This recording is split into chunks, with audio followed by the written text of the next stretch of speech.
All right, gentlemen, thank you for coming to the Veterans Roundtable for 9 Line Apparel. It's awesome to have you guys here. I know all of you, so this is going to be fun. Obviously, clearly, someone's not taking it serious. No, it's awesome. I'm super pumped you guys are here. It's going to be a fun talk. We're going to cover a lot of subjects here, especially everyone's being combat veterans, warfighters. We got a stacked crew coming in for this talk. So thanks for coming. Let's go through your quick bio of what you guys did, where you came from, what you went through, etc. We'll start with you, Luke. My name is Luke Cournoyer. I'm from Springfield, Mass. I was a Navy Corpsman out of 3rd Marines. I did 2 tours to Afghanistan with the embedded training teams, embedded training team 5-1 and 111. Awesome. Jeremy? My name is Jeremy VanLaningham. I'm an Army veteran from Northern Iowa. I was in a Ranger Battalion from 99 to 2002, deployed to Afghanistan 01-02, got stop-lost, and spent 2006 in Iraq with the reserves. Awesome.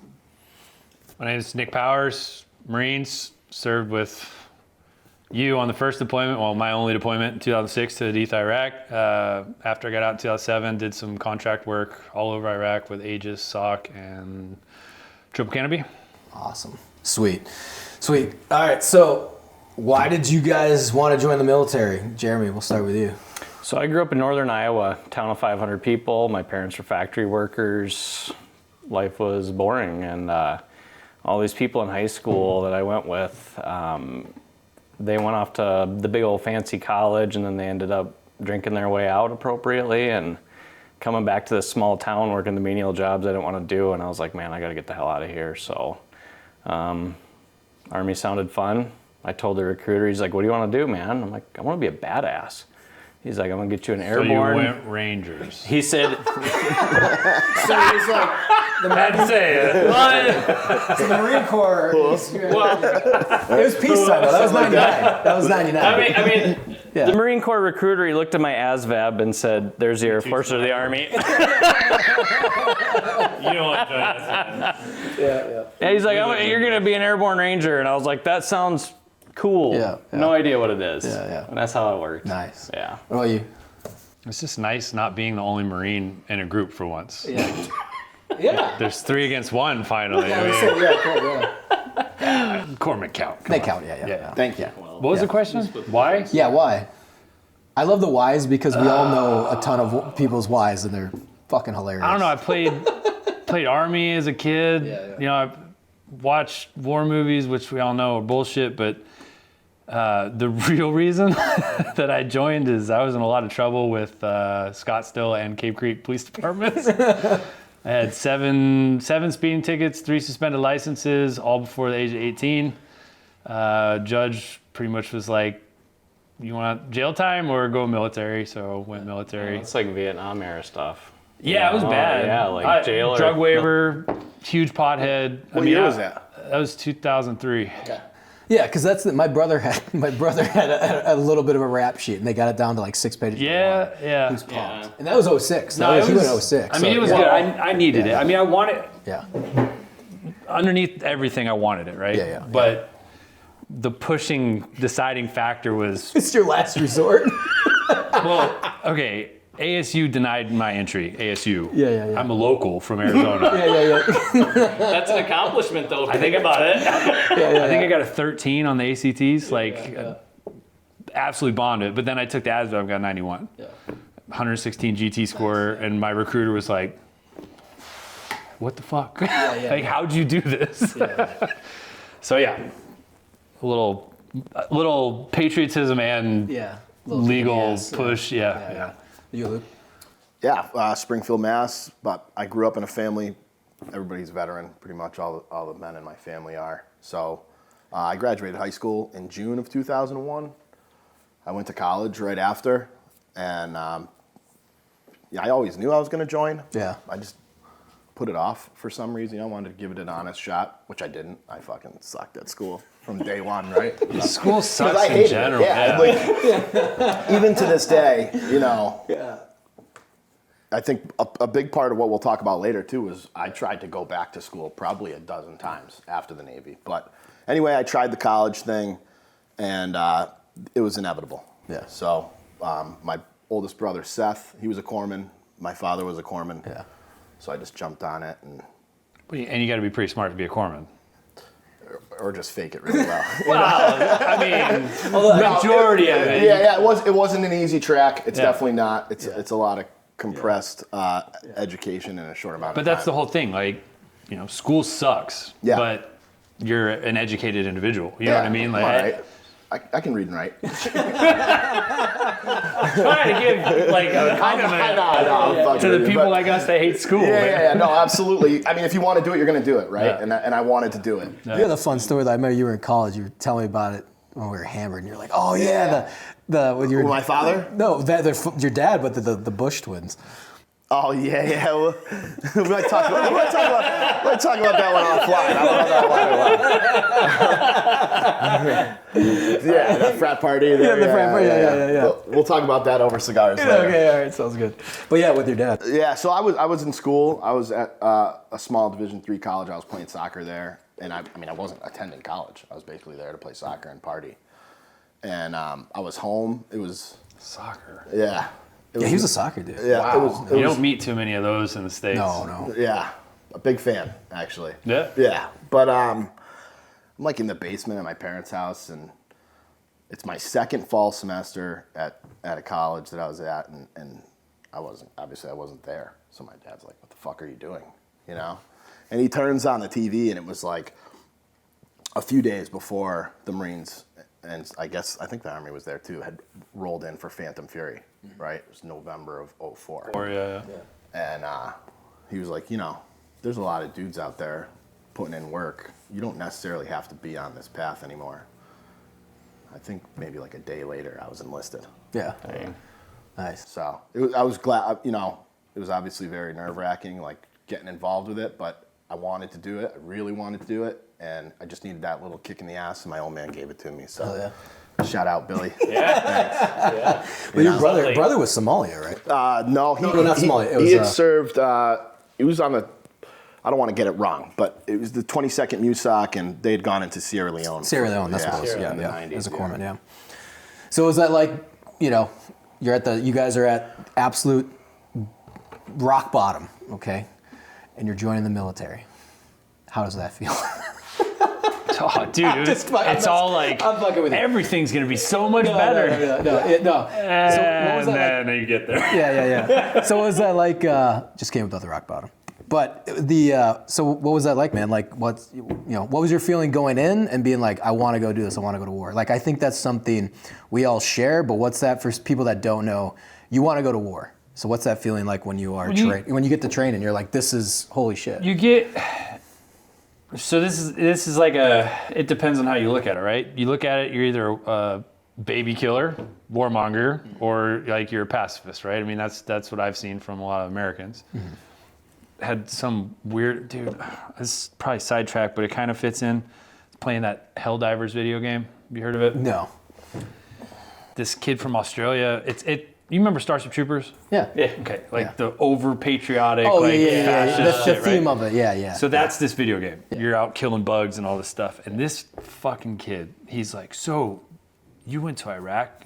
You joined when, the U.S. was all war hungry. Yeah. Was the propaganda similar to this? And I'm just sitting there like,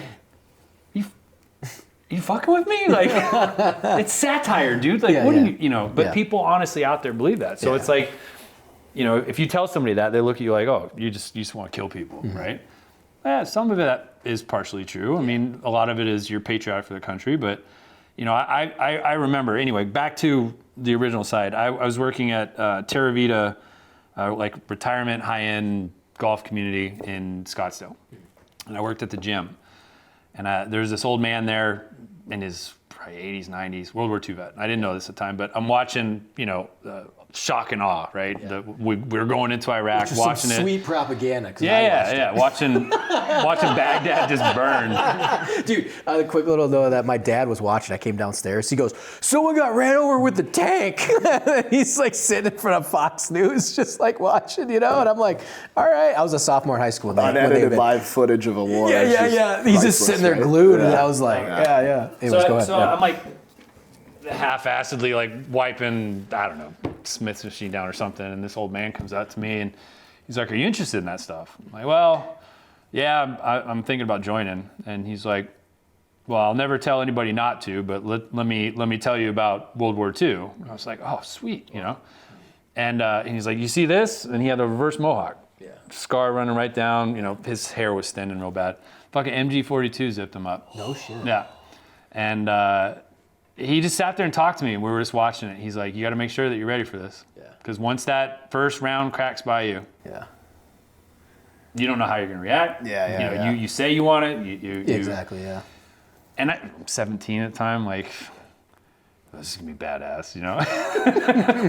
and yeah, I mean, so that's kind of what it was like, at least with my optimism of joining, you know, on why I was kind of forced to join, but what I was looking forward to. Yeah.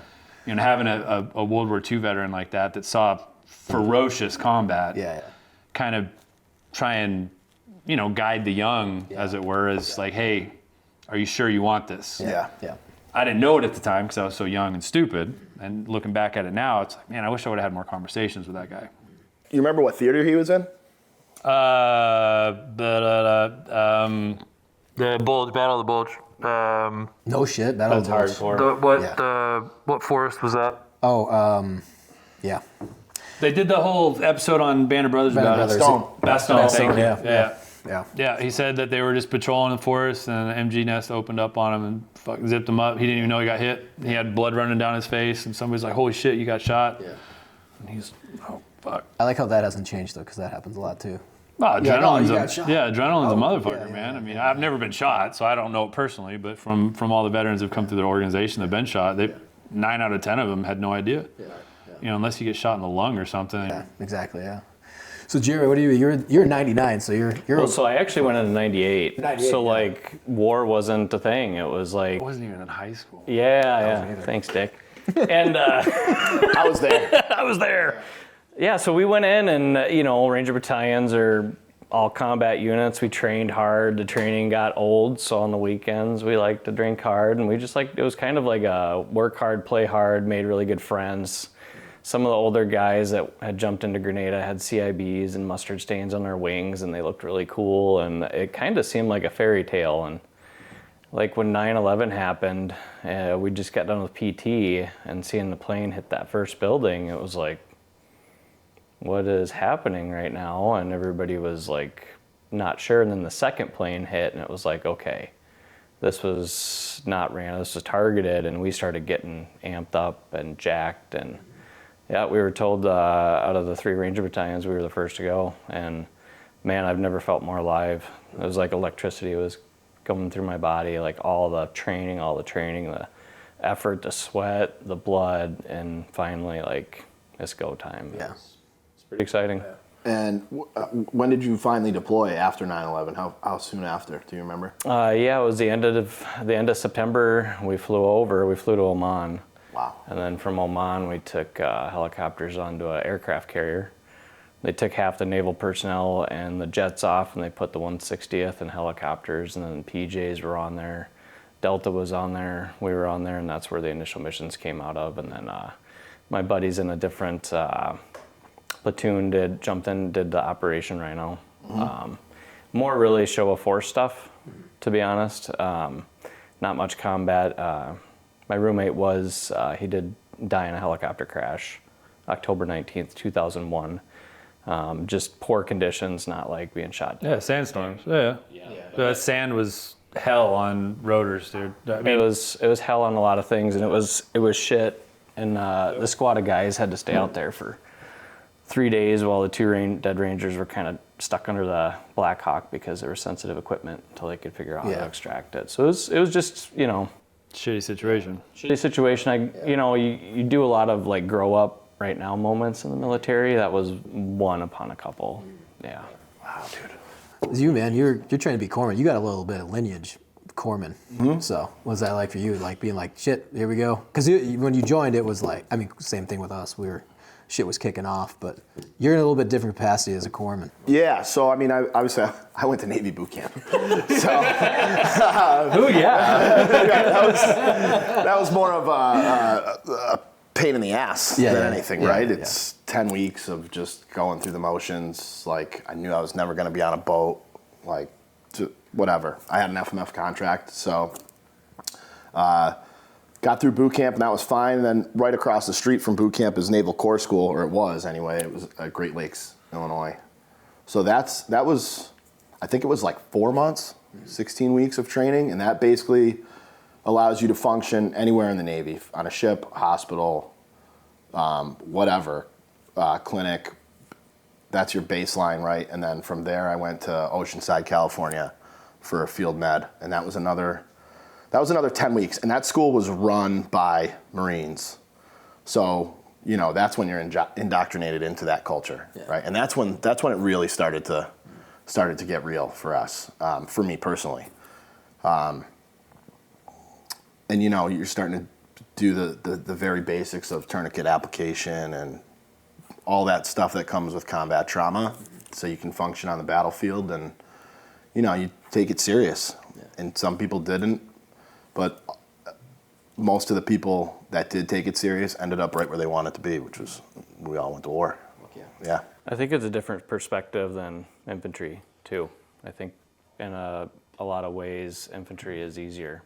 You have a job that really, like, in the moment, it's enjoyable and fun. And when you're the one responsible for your buddies, that's a whole different perspective. And it's awesome you take it serious like that. Yeah. Yeah, I was like, not to jump too far ahead, but when we were taught like the medical side. That's what I loved a lot. Yeah. On the combat. You were good at it. Yeah, it was like, just because it's so you have something to do, and we'll talk about that later too. But yeah, when something goes wrong in a squad, you're a trigger puller. You know what to do. You know, guy gets his leg. You know, we train for it, but it's like if you really know what you're doing to stop the bleeding, tourniquets, whatever. I mean, that's like opens up a whole nother level of like, okay, I can take care of the situation, master the chaos. Opposed to like, I remember being a boot and just being like, I didn't know how to run the radio properly. You know what I mean? Like if someone got shot, they'd be like, here's the radio. I'd be like, fuck, all right. Like, I don't know. You Push know? that button and scream, Yeah, dude. What's a 9 line? Yeah, exactly. You know, Jeremy, we jumped in with your first time, especially jumping in the combat for guys that the war was already going on. So what was that like finally getting that like, hell yeah, let's fucking rock and roll? I was pumped. Yeah. I mean, I got attached to y'all. I mean, I'm a pogue. You know, I was a shitbag because I wanted to be a grunt. So I went to Fast Company as a punishment, and then I went to you guys as kind of a punishment, and got to play grunt for a little bit. And I was excited, you know.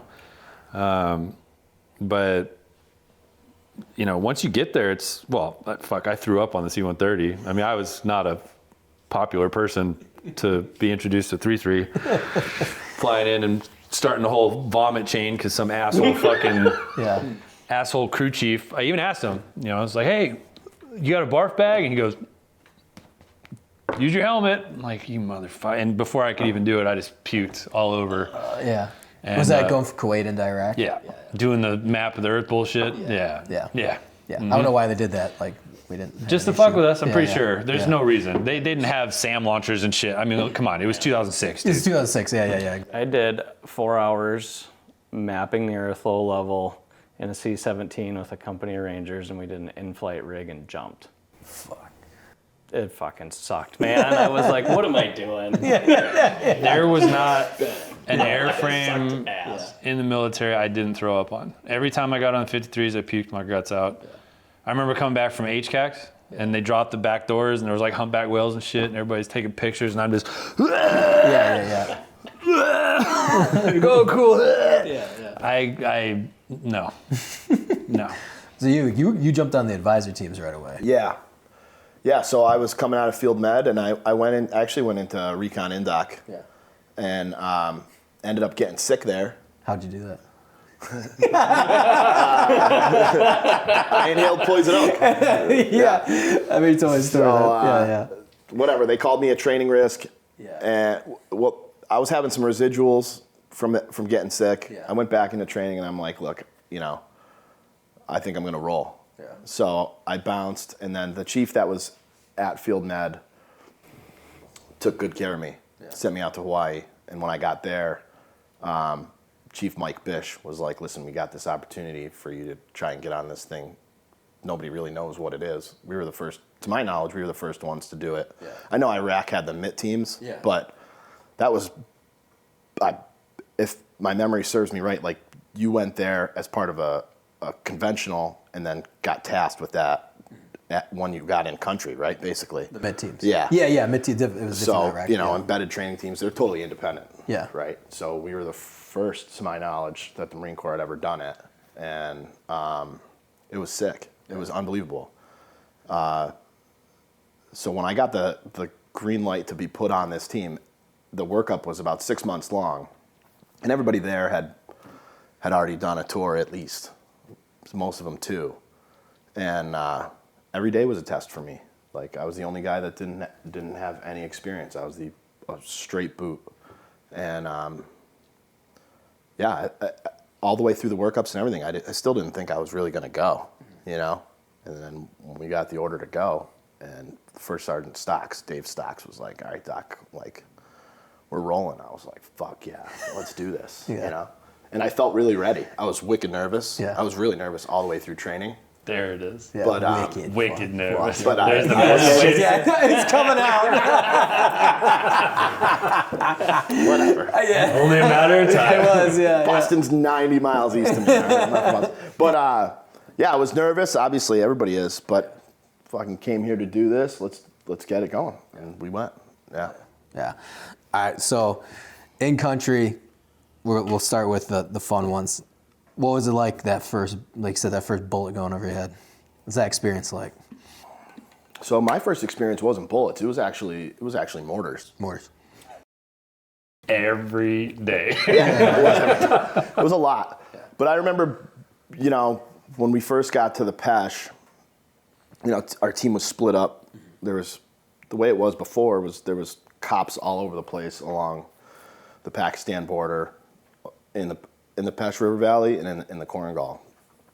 So our team got split up. We were a team of 20, and guys got placed all over the place with their platoon of Afghans. And we were on the Pesh River, and I remember the first night we were there. We'd already been in country like 3 months. We were down in Logar with our battalion of Afghans, and we were patrolling and doing stuff all through the winter. But once the thaw came, I think it was like March, that's when they sent us out to the Cournoyer. And I remember Nick went to Cop, California by himself, Nick Spratzov, and I stayed at Able, Maine with our lieutenant. And I think it was like that first night, we could hear him. He was in a gunfight.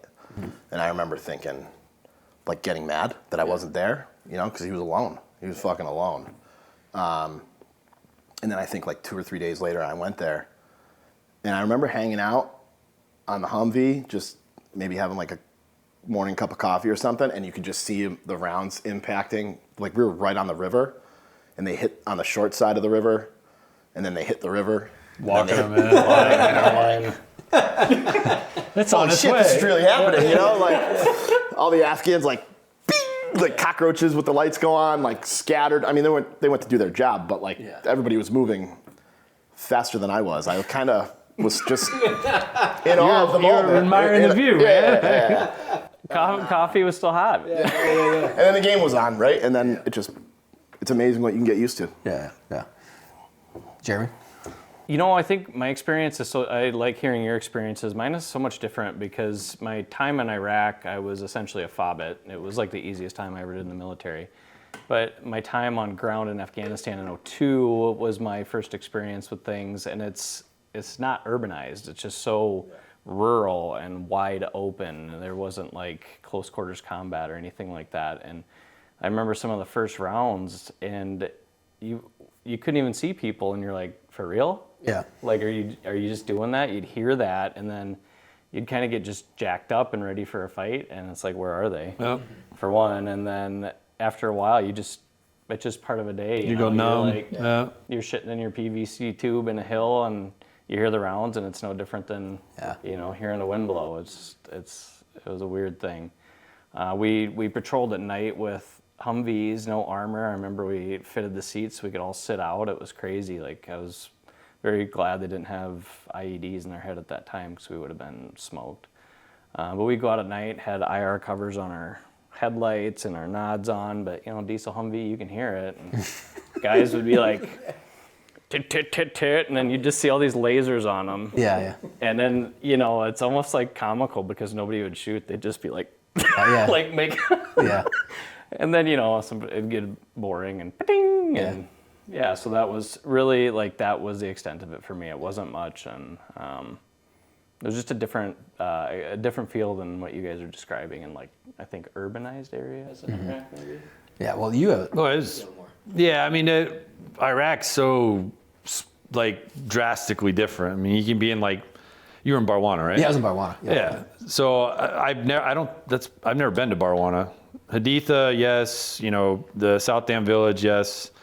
But around Hadith and everything, it's pretty rural. It's a lot of the palm groves. Palm groves down in it. Yeah. Yeah, and that's normally where you take fire from. Some asshole behind the palm trees just lighting off a mag or a belt and then Just randomly, beating feet. And Yeah. it's okay. Yeah.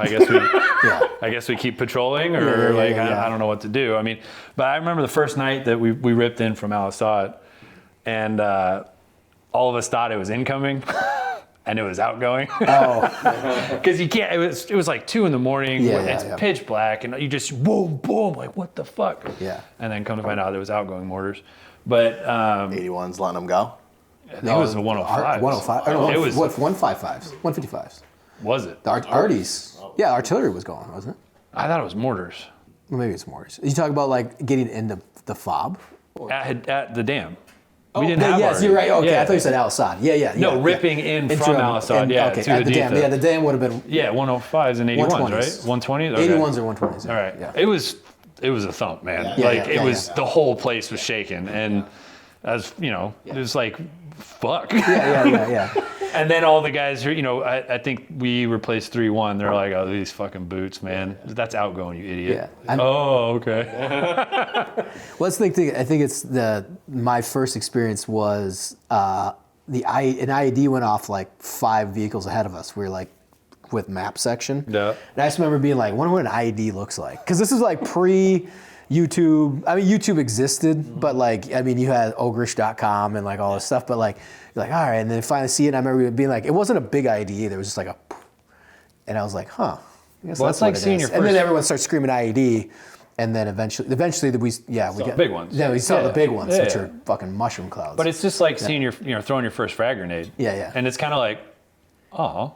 yeah, it doesn't. You're not. It's not blowing Where's up the cars. fire? Yeah. Man, Hollywood, you guys are liars. Yeah. John Rambo was a liar. Right. But I remember I always tell the story the first time we didn't get it was the battle at the hotel in Haklania, wasn't it? Oh, dude. And it wasn't us. It was across the river, but the machine gun was so loud. I had all the videos. I was freaking out. So we gotta go help them. Gotta go help. It was right at dawn. It was we're doing a night to morning patrol. All the videos. Oh, dude. I'm so mad I don't have them anymore. Yeah, I had a few of them, yeah. But it was nuts. It was that was the first time it wasn't going over our head, and then we eventually get the excitement, holy shit, stuff, going over our head. But that was the one time I remember just being 5 JDAMs, dude. yeah, I know, we felt it, yeah. 5. Yeah. That thing was fucking toast. Yeah. They dropped 8,000 pounds of ammunition in one go. So we have video goes, 2 of them, delayed, and just 8,000 pounds. Leveled it. No, it kept going. There's It kept going. 14 AQI in there or something. yeah, And yeah. one of them was one of the guys that had one of the sniper rifles from 325. Yeah. Yeah, it was wild. Yeah. Anyway, so that's, like I said, hearing that first experience is always fun to see what, people are like, oh, you must be getting into it right away. It's no, it's just this weird fog of war comedy. It's just it's weird. It is weird. It's not, it's an out of body experience, It is, but yeah, it's yeah. not. Yeah. It's, I don't know. Yeah. But you get to the point where you go numb. Yeah. I mean, I remember, we get mortared every day. Yeah. And I wake up, be the only one in the fucking little hooch area. I'm oh, God damn it. We're getting mortared. And I grab my shit, go up to, where you got not all clear zone. What the CC, the collection point. Yeah. And I'm walking up with my skivvies, you guys let me sleep again? I'm oh man, we thought you'd wake up. We go, yeah. Fuck y'all. And then they call you a shitbag. This guy can sleep through anything. I mean, I was leaving Setting you up, man. Taji, just outside of Baghdad. This is after Marine Corps contracted. contracted. And I was staying in the little choose by the flight line, and I heard the mortars walking in. like, oh, fuck, here we go. It's like 2 a.m. I had to pee really bad. So I get out in my flip-flops and my underwear. I'm walking out, and all these fucking Army kids are in these bunkers. Get to the bunker. I'm like, fuck you. I'm going home tomorrow. I'm going back to bed. I got to piss. And I took my piss, and I walked back into bed and went back to sleep. And they're all fucking scared under there. And it's like, whatever. If it's my time, it's my time. One lands, I've seen more of those bunkers get blown up and everybody vaporized inside than... Yeah. I think you hit, like, after your experiences, that numbness, you hit a point and you're just different. And I remember being in Balad with this reserve unit in 2006, Mortar-Reedaville at the time, just mortar all the time. I love that Mortar-Reedaville. Mortar-Reedaville. And then it was kind of comical because, like, KBR had this warning system that was supposed to, you know, it'd be like, warning, take cover, incoming, but it was more like, 5 minutes warning, later. warning, you know? And I don't know about you guys, but I was particular about, you know, where I did my number 2 business, and I had this porta potty I really liked, and I'd go there at night when it was quiet, nobody else was around. My like routine, you know, we were sleeping in these trailers with the big cement pillars, and I was sleeping, and I was kind of just like thinking about, you know, doing my business. Boom, trailers shaking and stuff showering on the roof, and like everybody woke up and ran out, and there's, you know, mortar crater. And I was like, oh shit, you know, and then I walked over to my porta potty, and like the shrapnel holes that was in there, I'm like, damn, if I was sitting there, my ass would have been peppered. Yeah. And then I'm like, well, I'm not shitting tonight. And I went back to bed. I'm gonna put this one off. Like we're done. I'll figure it out in the morning. I don't have to go anymore. Yeah, like, thank you. That would have been the you. best Purple Heart citation. Like, Oh my God, I know, sitting there. taking a shit, and like, and it would be like significant too. I mean, I'm sure some of those holes were like you know, it'd be like, they'd be like, oh my God, did you step on an eye? You'd be like, no, I took a shit, and I got the toilet paper was like shredded. I was here. Yeah, they did that. They zeroed us in, so we didn't. Yeah, we basically started taking shits at night because they had like a set time of when they would mortar. So you're like, but because guys were doing that, we'd see them running out of the, you know, the little makeshift fucking porta john we had, and you know, because we had to burn our own shit. Yeah. And so it was just like, you see guys were running out, you know, pants around their ankles, and you know, and then finally no one, you know, took a shit during the day anymore because you didn't want to risk it. And it was like, I don't know, 200 degrees inside the porta john. Yeah. Instant heat stroke trying to pinch a loaf. Yeah, exactly. All those flies crawling up your ass. Yeah. Good stuff. That's like having a little bidet, man. I mean, Exactly. That's so gross, dude. Awesome. So what was the most intense firefight that you guys had that really kind of fucking rock and roll? You know, I won't say your worst, but what was the most intense one that you guys were ever in? One that really sticks out to me was we'd gone into I'd got attached to a Marine that was on our team. His name is Mike Gerbaugh. He was an Amtracker, really solid Marine, and he was down on the southern part of the Pash. I think it was south, but he was down there with a platoon of Afghans by himself. And now, mind you, when I say by yourself, he you know, there was usually a Marine or two, sometimes 3 attached to a platoon of Afghans.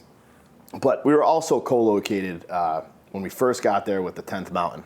They had been stop-lossed there, and then the 173rd came in, 173rd Airborne. So we were co-located with those guys throughout the AO, and they were running an op into a place called the Waterpoor Valley. And I had never been in there, to my knowledge, not many people had. And we drove in there, and it's just one way in, one way out along this riverbed. And we flip around, and we're getting ready to leave. And it's probably like an hour or two before sundown. And it kicked off with an IED on one of the vehicles in the lead of the convoy and disabled the vehicle in the middle of the road. There's no way around it. And, you know, now we're in 200, 270 degrees of an ambush, and you know, RPGs hitting my Humvee. I'm driving, got a kid from the 173rd in the turret. He can't get the Mark 19 up. And you can see the Afghans are all along our convoy on foot, and I mean, they're firing in every direction. And I remember, and we were stopped, we couldn't go anywhere, right? What's the first thing you do when you get caught up in an ambush, right? Like push through, remaneuver, and then re-engage, right? There was nowhere to go. That one stuck out, right? That one sucked. We ended up being there all night and into the next morning, you know, and then you're running out of water, then you're running out of ammo, and it sucked. Yeah, it was a long day. Thankfully, not too many people got hurt. They did do an air assault mission like a couple weeks later back into that valley where 2 guys from the 173rd were killed. A bunch of other guys got injured, but that one stuck out to me. Yeah, for sure. Me? Either one of you? Go for it. I've honestly never really been in a big tick at all. Been shot at a lot, mortared a lot. The worst one that I've ever been a part of was when I was doing private security with Aegis. And we were leaving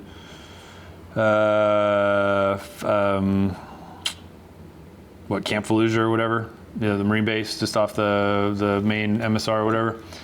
And literally 200 yards outside the front gate, they buried a 10-stack anti-tank mine, and we hit it in a Fort Excursion. We lost 3 clients that day, all of Army Corps engineers, and we got to walk around and just pick up their body parts with trash bags while the Marines did outer cordon security.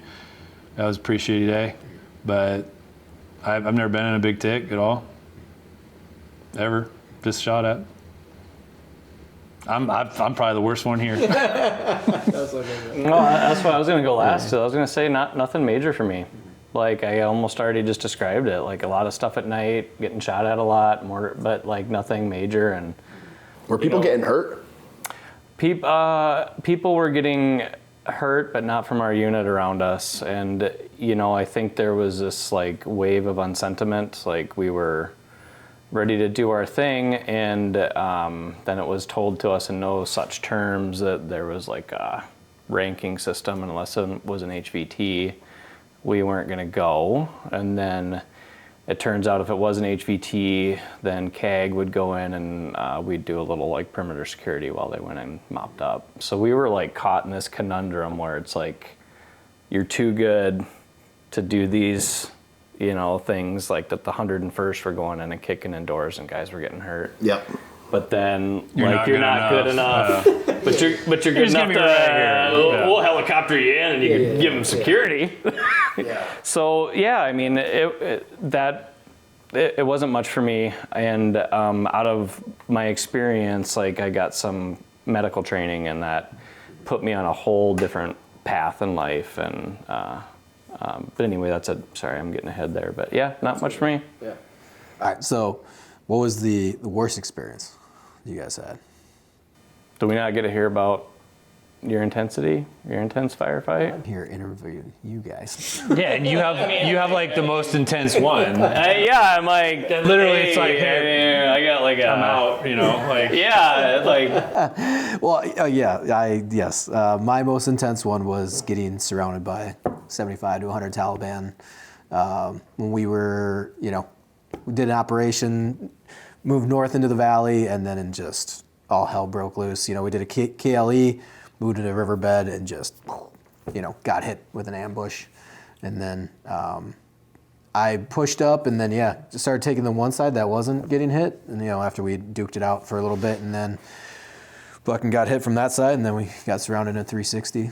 Basically had to fight our way out for, you know, a few hours. Or actually held our position, and then, you know, one of the SF guys was killed, Doug Vose, and that was obviously the most intense, you know, firefight that I've been in battle. So there was other ones that spring up memories for me, like some of they were crazy. I mean, like I almost got cut in half by tracer rounds. Like I remember vividly the first time, like everything went into slow motion, you know, and because by the time my most intense battle I had enough combat experience where it's like felt like I knew exactly what I was doing.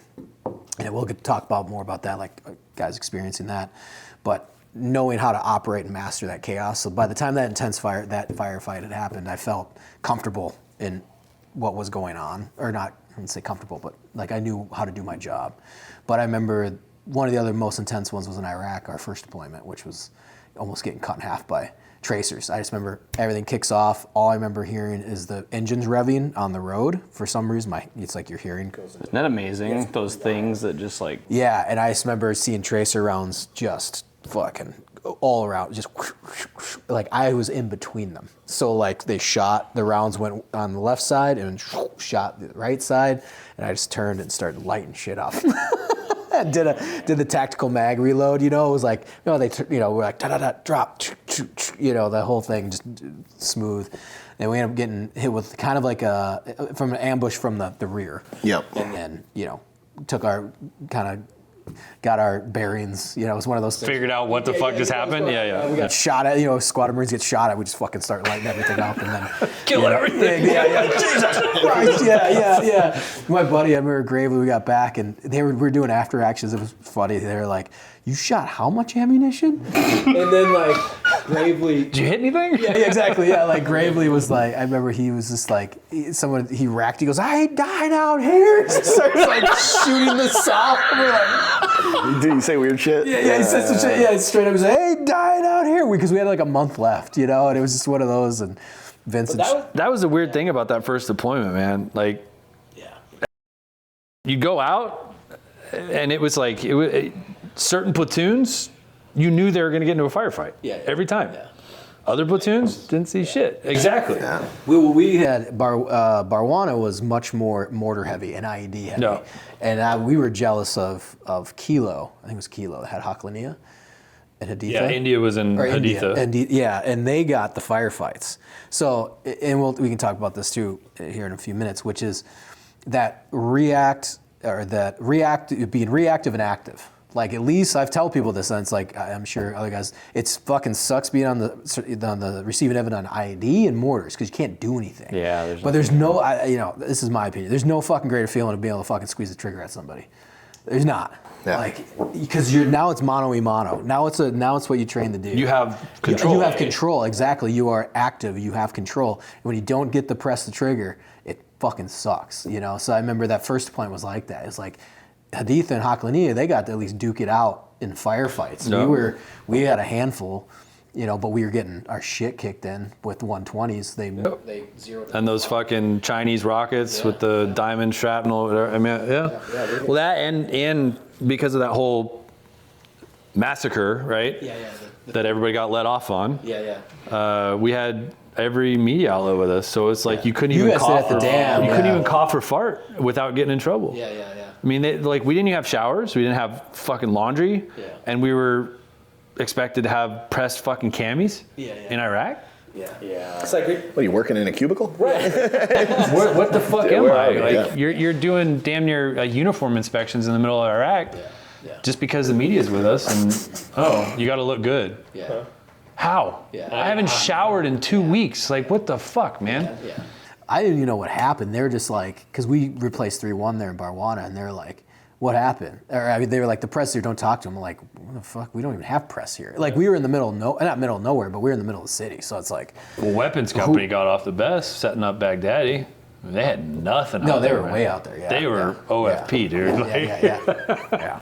No, I know, and that's what I'm saying. Yeah, but that was a weird. I remember that because the 3-1, they called it the 3-1. Was it the Haditha massacre? Haditha massacre, yeah. And it just got blown out of proportion, but it wasn't anything. They got ambushed. And then, so they pushed through, right? I mean, they killed quite a bit of the insurgents, but they pushed through.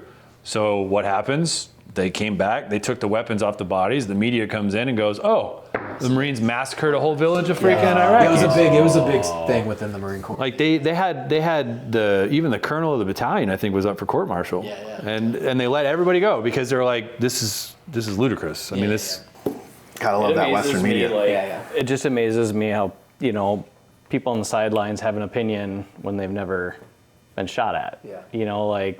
Judgment of military, judgment of police, especially. It's like, you know what I mean? Like, Cooling kicked one of the chicks out from I don't even remember what news agency. You would know, I always forget his name. The sergeant that played the bagpipes in Scout Snipers. Oh, dude, Benny. Upton.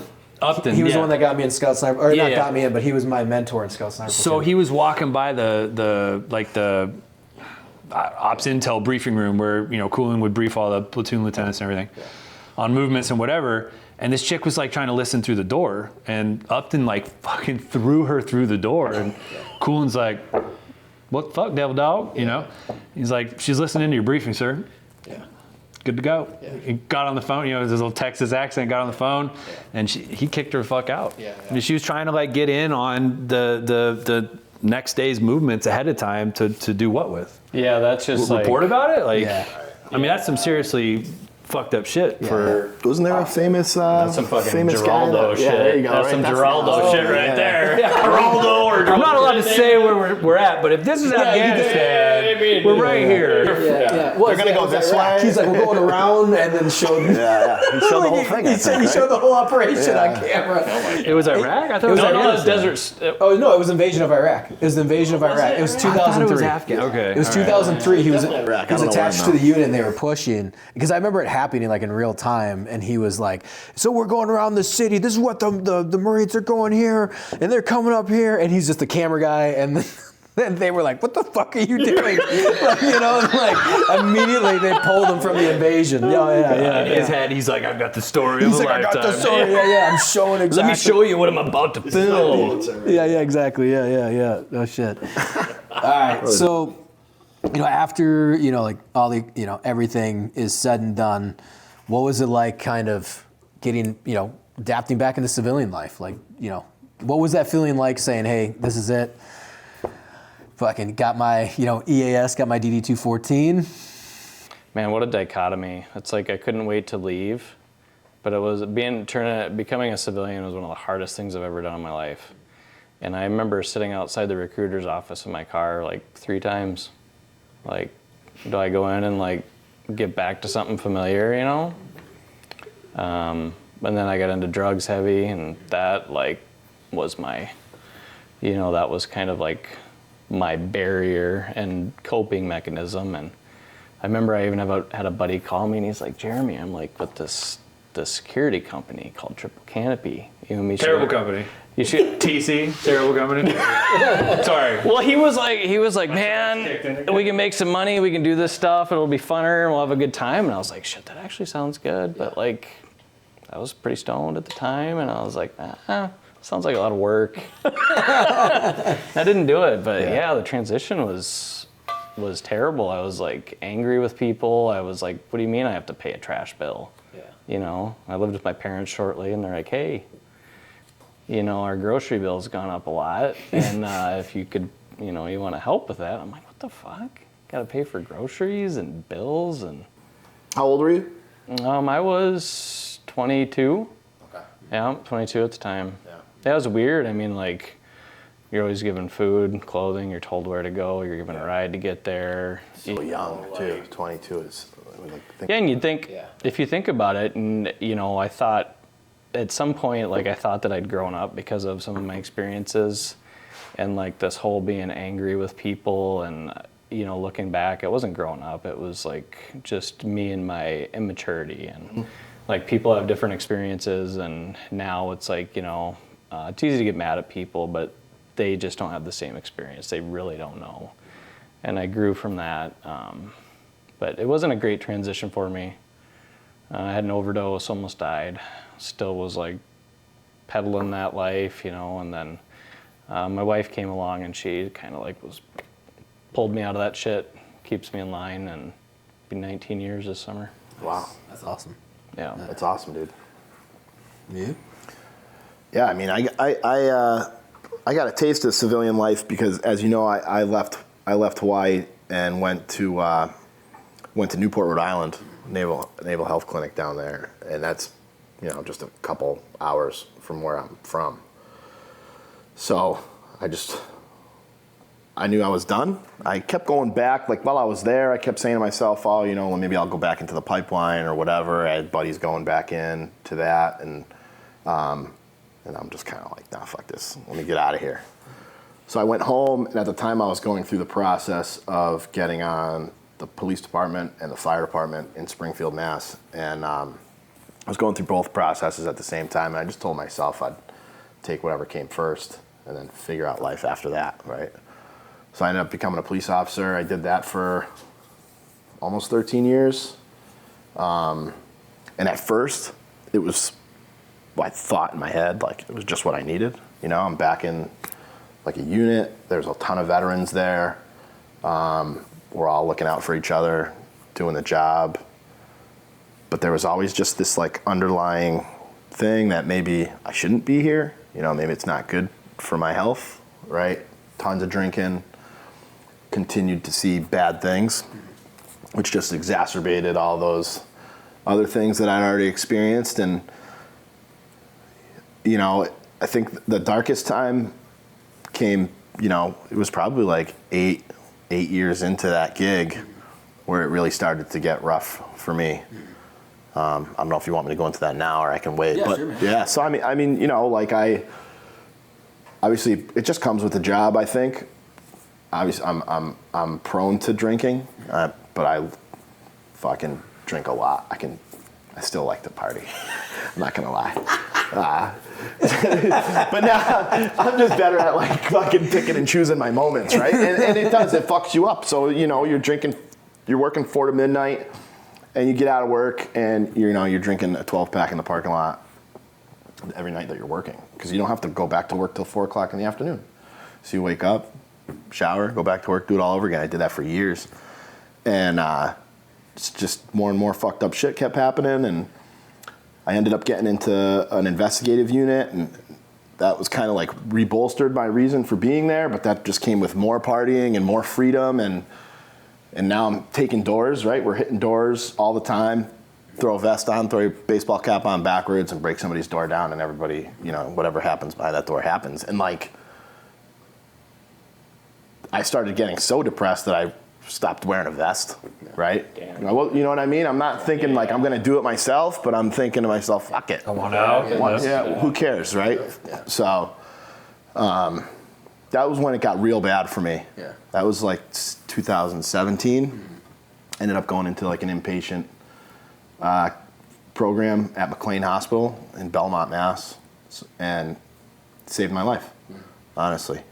If I hadn't gone, my daughter was, I think she was born in December of 15, so she was just a little over a year old, and had the full support of my wife going. And I remember driving myself. I drove myself there, and I pulled into the parking lot, and it's like a mental health hospital, right? And You want to bolt the other way, man? I was like, I sat in the parking lot probably for like 2 hours, went through every wave of emotion, you know, snapped my steering wheel in half, whatever. Yeah. But I went in, I did it, and it was a good program. It's called the LEADER program. Yeah. If anybody listening to this out my way is interested, it stands for Law Enforcement Active Duty Emergency Responders, and they put you up in a house with like 5 or 6 other dudes who are going through what you're going through, and you have to be one of those things to get involved in the program. And I'll say the first thing was everybody was uncomfortable being there. Yeah. Right, so as soon as you shake somebody's hand, you know he doesn't want to be there, and he knows that I don't want to be there. But fuck it, we're in it together. Let's do it. We learned a lot about ourselves, and came out, worked out. So, yeah. Good for you, man. Thanks. Fuck yeah. You, Nick? Massive alcoholic. Yeah. Massive. I don't even think that can be overstated. I tried to go back in the Marine Corps in 2008. Got in my chucks, did the photos, fucking did the fitness test, everything. Yeah. And then in true Marine Corps fashion, Commandant changed tattoo rules. And my grandfathered tattoos were no longer grandfathered. Yeah. Because the Commandant said that Marines need to look professional. Can't have Which Commandant was tattoos. that? Hagee? I think it was. Yeah. It was 2008. I don't remember names. But I think he was the Commandant then. at that point, I'm just like, you fucking kidding me, dude? Like, really? I had to stand there, you know, all this is new, but like they took pictures with rulers next to all my my tattoos God. in my SRB. We did the same thing when Yeah. I was still in at the time, yeah. And they're like, okay, if you ever want to come back in, as long as you don't get new tattoos, you're good. Well, of course, that's just another lie from Uncle Sam, right? So, all right, cool. I guess that's out the window. Now what do I do with my life? I go over to the Air Force. What can I do? Well, you can do any of our special operations programs. All right, I just need to get the fuck out of here. Let me go. All right, so you're a specialist? Cool.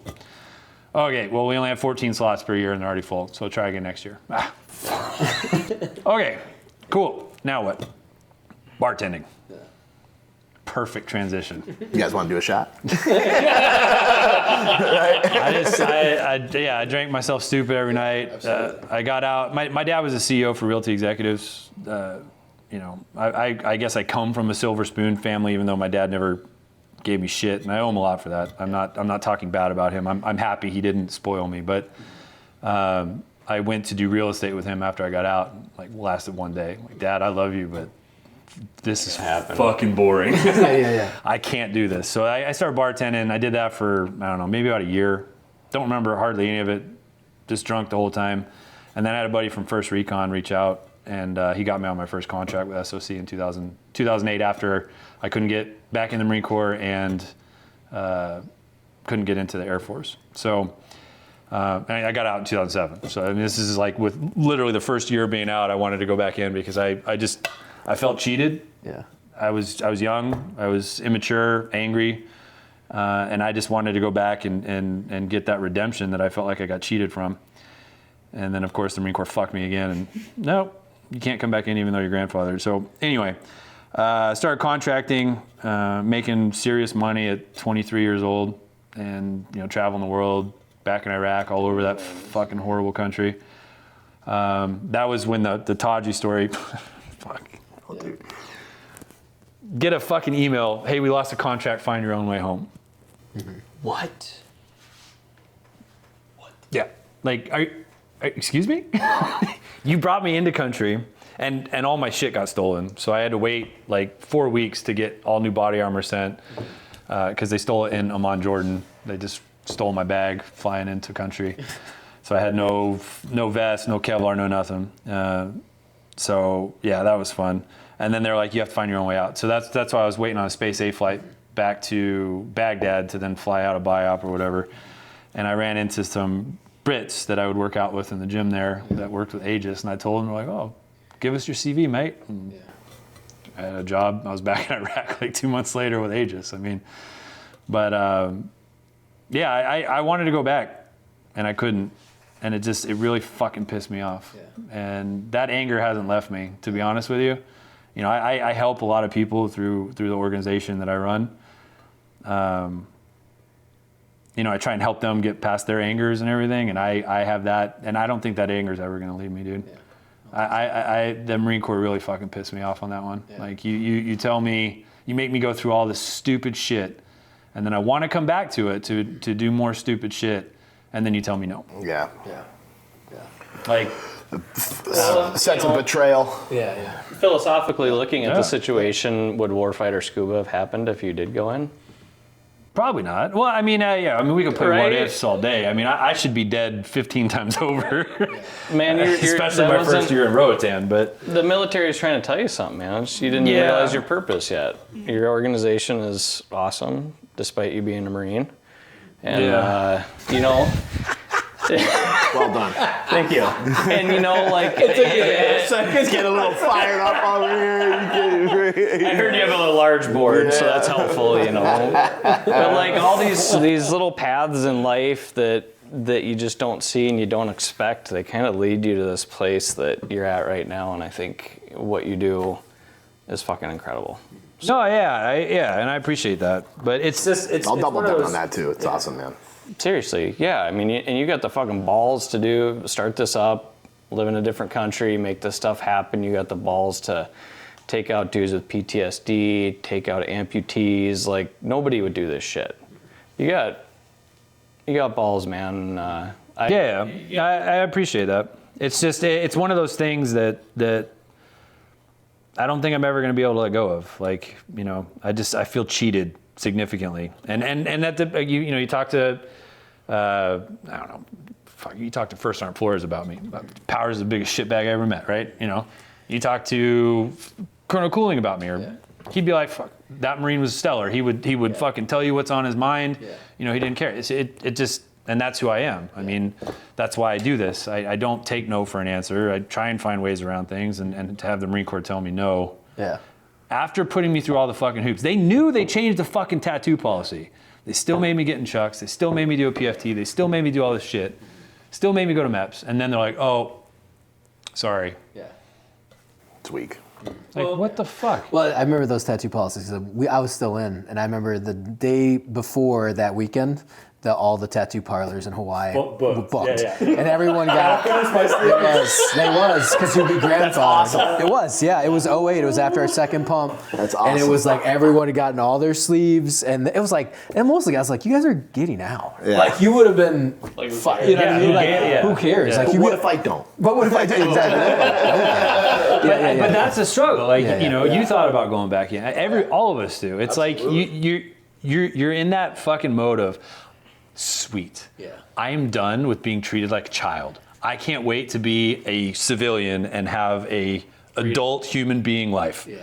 And then you get that, and you're like, this is fucking boring. Like I want to go back to being treated like a child for some weird reason. It's a what is that shit when you have like really abusive parents or you're like kidnapped and you fall in love and you're Stockholm kidnapped. syndrome? Yeah, it's like Stockholm Yeah. syndrome. It's like you want to go back to it because there are great times in that. Yeah. And despite the stupid shit that I'm sure the Army, maybe, you know, big Army, maybe not the Rangers do, but you know, you meet good people, you have good friendships, you have bonds that you can't ever break. And then you go to the civilian life and it's like, well, now what do I do? Yeah. Well, I think that's that when we discussed the transition aspect, because that was my thing. Was I kind of identified that before I got out, was like I was ready to get out, but I knew contracting would give me my fix. And I think that's something that I don't know if guys talk about enough here, but we all want that A fix. You're still looking like, for and it. for me, that was my transition. Like I knew I had to go back into combat. I knew I had to feel alive again. See, I didn't know that. Yeah. That's why I That's was what I'm looking saying. at real estate with my dad. I wanted to be a success. Like, Yeah. I was wanting the American dream. Like, I wanted to be a millionaire, and my dad was a millionaire. Like, oh, okay, I have this easy. I can just do what my dad does. And then that's when like the ultimate depression hit in of like, I will kill myself if I have to do this as a job. No offense to any real estate agents or anything out there. I'm sure you love your jobs, but it's not the fix that I didn't know I needed until I went back contracting. And you know, you ask my dad today, he's like, yeah, my son's an idiot. Like, he likes being shot at. I don't understand that. And I don't know, it's a rush, man. It's fun. It's I don't know. Well, that's why I agree with you. I think that we can talk on that point, which is it's always wanting to go back and do that. Like I want to say it's like the ultimate high. Yeah, it's like the ultimate. But I mean, like, not only that, you know what you're doing, you become a master of chaos, and you're the only, and this is where it goes into the philosophical aspect of things or whatever you want to say, but it's being part of the warrior culture of your generation. The only thing that's consistent through time is the warrior culture.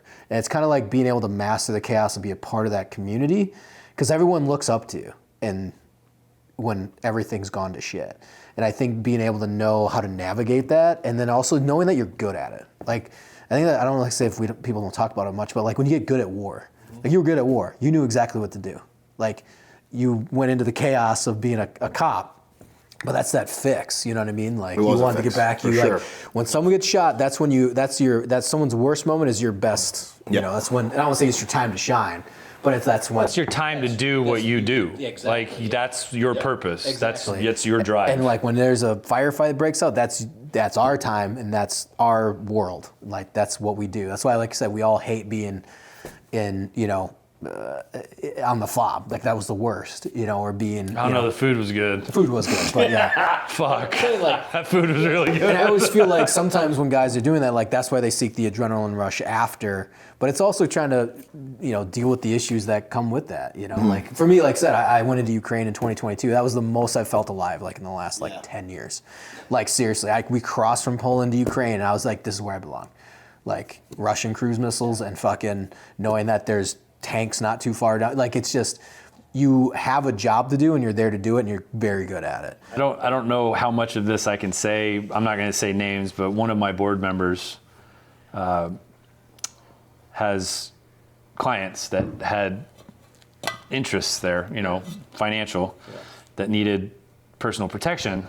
And the amount of money that he told me I could make in 1 week if I went over there, I was done. I was done. I'm happy living where I live. I love helping veterans get through their traumas with Scuba.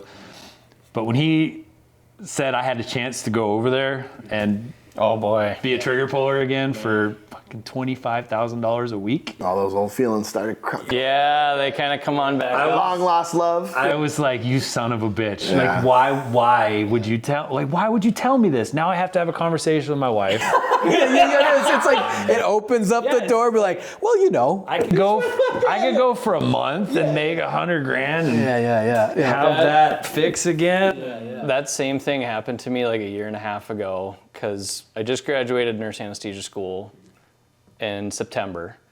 CRNAs are the exclusive anesthesia providers in the military.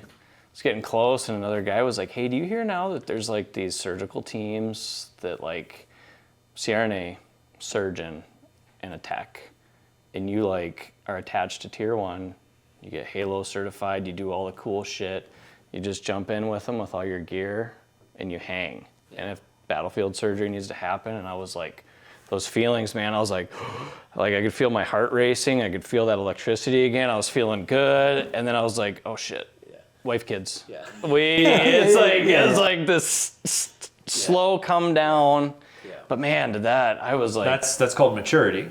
It is called maturity, but I haven't felt that way in a long time. No, about it's something. but that I think probably that's your Ukraine feelings. It's like, But that's the battle, right? I mean, like we all said, when we got out, we were too immature. We didn't know what we were chasing. Yeah. Now we know it, and the maturity kicks in where it's like, you know what? Yeah. Let the younger guys do it. Yeah. I've got a family. I've got a mission set now that I can't abandon. You know, I've got to help people. Yeah. And despite how fucking amazing it sounded, it's like, all right. No, because then what happens to the 400 people on our wait list? Yeah, exactly. Yeah. I fucked them. Yeah. But going back to that, like I said, that adrenaline rush and getting that fix. I mean, like I said, a lot of guys, you're a firefighter now, but you were a cop before that. Yep.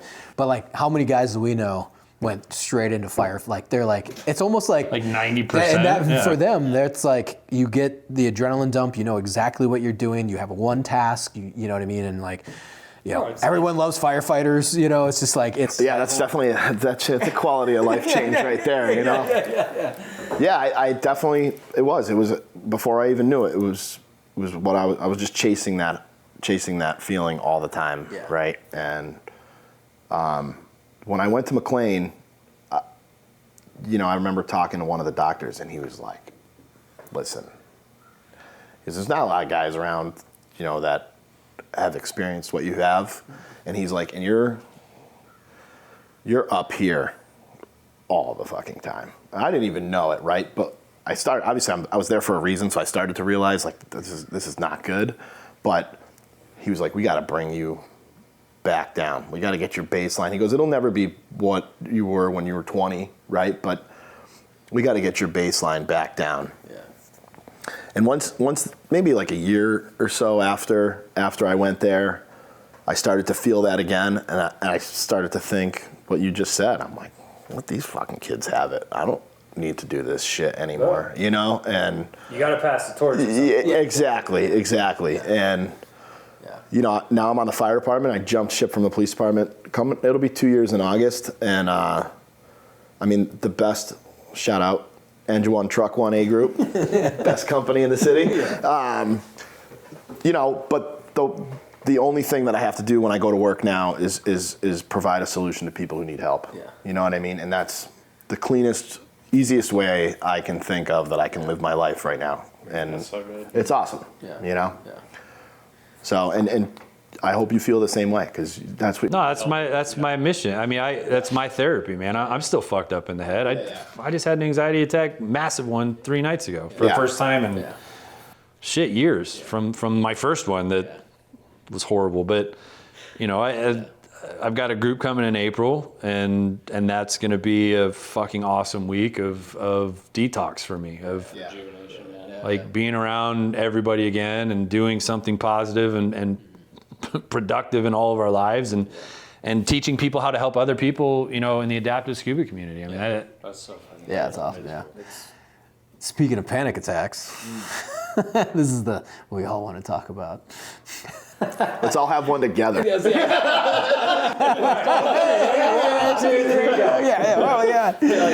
we kick it off? How do we kick it off? No, this is a great segue. You know, yeah.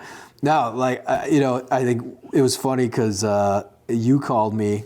I don't know when it was. Not too long. You're like, dude, man, it's wicked, fucking, you know. It was right. It was right around. It was right after the withdrawal from Afghanistan. Yeah, it was right after withdrawal. And Yeah. I was like, oh, you had a panic attack. and I've had friends call me, so that's one of the things I wanted to talk with you guys about. What was your first experience like? Like, you know, what was it like having your first panic attack? It was awful. It was terrible. I mean, that wasn't my first one, but that was like the first one I'd had in a while, right? I was telling you yesterday in the car, and I have photos of it. When I came home from my first tour, I used to have them pretty bad, and I would break out in these hives, and my whole face would like blow up like I ate like shellfish, or like if I was allergic to shellfish. And sitting there in like the front seat of my wife's car while she's like in a store, and I'm having like this panic attack, and sweat's running down my face, and I'm taking selfies, and I'm wearing like BCGs, and my face is all blown out. And I remember when she came back to the car, she's like, "Whoa, are you all right? You go to the hospital?" I'm like, "No. Can we just go home? Like, I gotta take a shit."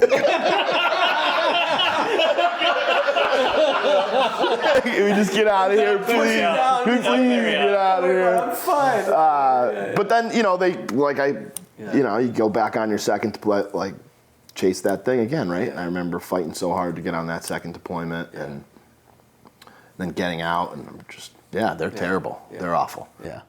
What was yours, Nick? I laugh at this. Well, I think I was such a good alcoholic that I delayed mine for so long by being so drunk and numb that my first attack happened while I had a group of veterans in the hotel. No. Yeah. Oh, like shit. 2 a.m. I woke up, and I feel like such an asshole because, you know, like friends like Omar and you know, buddies tell me about these anxiety attacks. I'm like, oh, you're a fucking pussy, dude. It's not that bad. I've never had one. Come on. Yeah. And then I had one. And I'm in bed, and I'm like, my heart's not beating. Yeah. What's wrong? I can't feel my pulse. Like, I'm dead. And I wake my wife up. She's like, what? I'm like, I can't breathe. I don't have a pulse. Feel my pulse. I don't have a heartbeat. I'm dying. She's like, oh my God, shut the fuck up. Just, you're fine. Go to sleep. Like, no, I gotta go to the hospital. So I drive myself. In Roatan. Honduras. You drive yourself without a heartbeat. There's not as many legal requirements in Honduras as there are in the United States. So I drive myself 2 a.m. to a clinic. I start pounding on the door. This dude opens it up. Like, can I help you? I'm like, I'm dying. And he's like, what? Like, I need a doctor to check me. And like all my vitals were perfect, fine. Like nothing elevated or anything. It was all in my head. I was just freaking the fuck out. And I remember her, in her like broken English, she looked at me and she said, do you have stress? It's like, what kind of fucking stupid question is that? Who does have stress? It's fucking, yes, if I've got stress. Yeah. I think you're having an anxiety attack. Yeah. I'm like, oh. Like, this is it. I rewound every time I called my friend a pussy, you know, for saying about anxiety attack. I'm like, wow, this is terrible. Yeah. So she's like, okay, I'm gonna give you an injection. Who drove you? And as she's giving me the injection, I'm like, I drove myself. And she goes, shit. Roll your windows down, blast your AC, and turn the music up, and get home as fast as possible because you're gonna go to sleep. Did you have a long drive? 5 minutes. Oh, okay. And she was not shitting, man. Like the second I got home, I just fucking collapsed in the bed. Yep. Yeah. And then, you know, I woke up all groggy, and I got to tell all the vets, you know, like, hey, had my first anxiety attack. And they're like, your first? Yeah, I had a really good run of alcoholism that I think prevented a lot of it. But yeah, I've been sober 7 years now, and this was this 2 years ago? When did you come? Yeah, it was like after my group, I think. Was there, or was it right before I came? I think it was right before. Yeah. So yeah, it just I guess all mine was delayed, but yeah, man, fuck those things. And then yeah, the other night, like same thing. Woke up around midnight, but at least I knew what it was this time. So it was like I did the same fucking thing. I can't feel my heartbeat. I'm like checking my pulse, and it's an anxiety. Swear it's when you're going through it. Yeah. Oh my God. Especially if it wakes you up in the middle of the night, that's the worst. Well, and you have no idea what it's from. Like there's not at least for me, it's not like I'm focused on a specific thought. Yeah. My brain's totally clear. All I can think about is like I'm dying. Yeah. That's it. Yeah. Yeah, that's what mine was delayed too. Mine was 10 years. It was, there was a point that I realized I did have them before once, but I thought I was dehydrated from drinking too much the night before. So I, like, You can definitely get the scary Sundays. so I mean, Scary Sunday. yeah, you wake up Sunday morning, you're freaking out because you drank a bottle of Jack. Well, it was like 2013. I'm sitting with like my ex-girlfriend's, like her family, and I'm just sitting there. I'm like, man, I'm just kind of like, heart's a little racing. I was like, man, am I gonna pass out? And I was like, we had been partying, you know, so I was like, well, I'm probably just dehydrated, need some water. I'm gonna lay down. And they're like, okay, and I did. That totally bypassed it for another 6 years. And then I was in Kuwait with the National Guard unit. The same thing, was like sitting there, some bullshit meeting, same thing, you know, not stressed at all. Was actually like, oh, this is actually kind of nice. This is stupid, but whatever.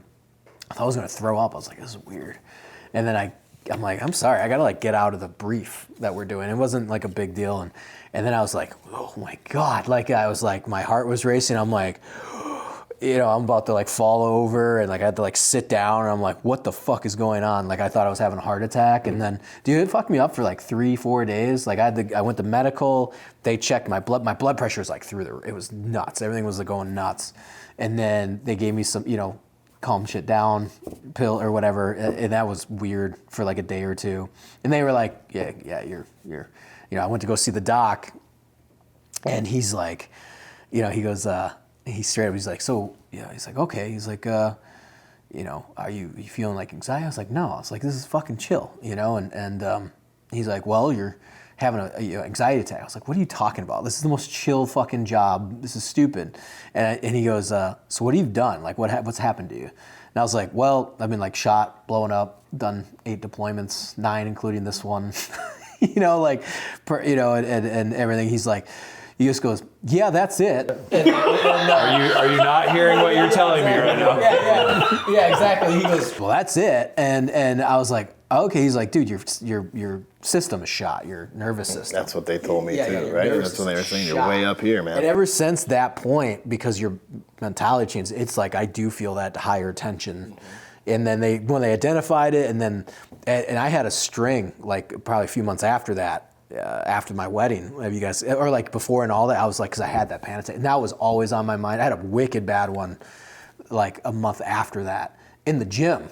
The ambulance showed up, and they were like, your vitals are perfect. They're like, you're fine, like you're fine. The fuck I am. Yeah, I know exactly. Like, I'm like about to go out too. I'm like talking them through the whole time. I'm like, well, I'm about to pass out, you know, and then they were just like, you're fine, you're completely fine, and so.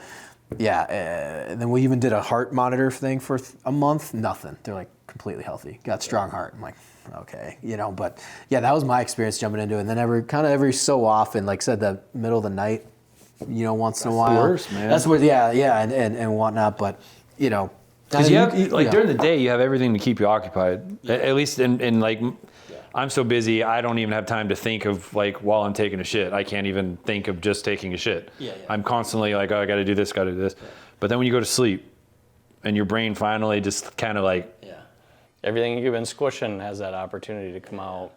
And Jeremy, you know, you're the smart medical professional here. Can you kind of break that down for us a little bit, like the nervous system's like, so, you know, guys, you know, we all talk like, you know, infantry dudes like, well, you know, it's the one system. And then fucked up, man. I read this article on WebMD. Yeah. Human Lab says this, you know, or whatever. Yeah, so you can.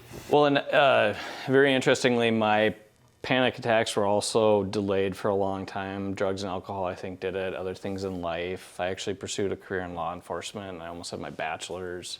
Dropped it in nursing school.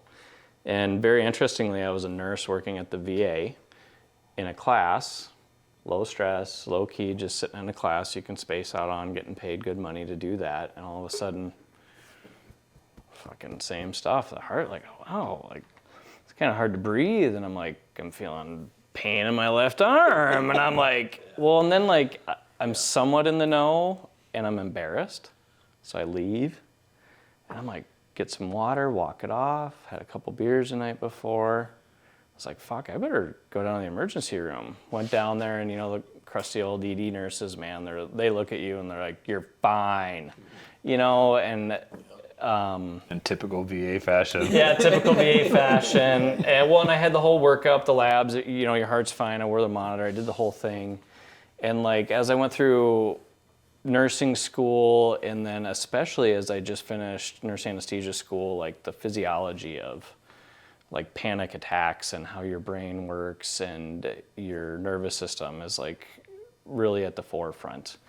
And, you know, we have autonomic nervous systems that do things for us, like breathing. Like, you don't have to think to breathe. You don't have to go, okay, no, you don't have to do that. Unless you're scuba diving. Unless you're scuba diving. Fair. But there's things that like just happen automatically, and then, you know, within that branch, we have a sympathetic nervous system, which is your fight or flight. Like that one's gonna dump your adrenaline. That one's gonna get you ready for battle. That one's gonna blow your pupils. That one's gonna make your bladder squeeze tight, and it's gonna take all the blood away from your gut and put it in your limbs and get you fucking ready. And then your parasympathetic, you know, which we call the rest and digest. It's like after you eat a big meal, you're just like, right? Like that kind of thing. So your sympathetic system, especially for people like us, like you said, it's just like Constantly high revving, yeah. all the time. And just like the good veterans we are, right? We're invincible. We're not going to stop.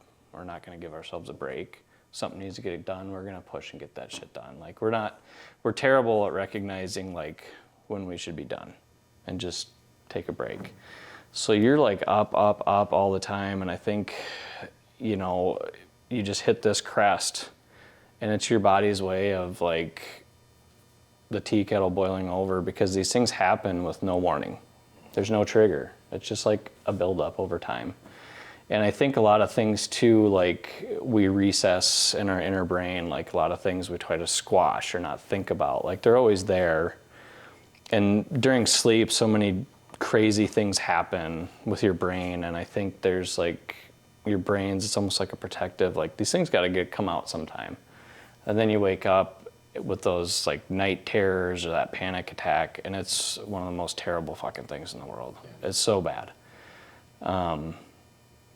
And for me, like as I've learned about these things, and I learned about the sympathetic system and what triggers it, you know, like the rush that we seek is this like external trigger to protect ourselves, like that fight or flight, right?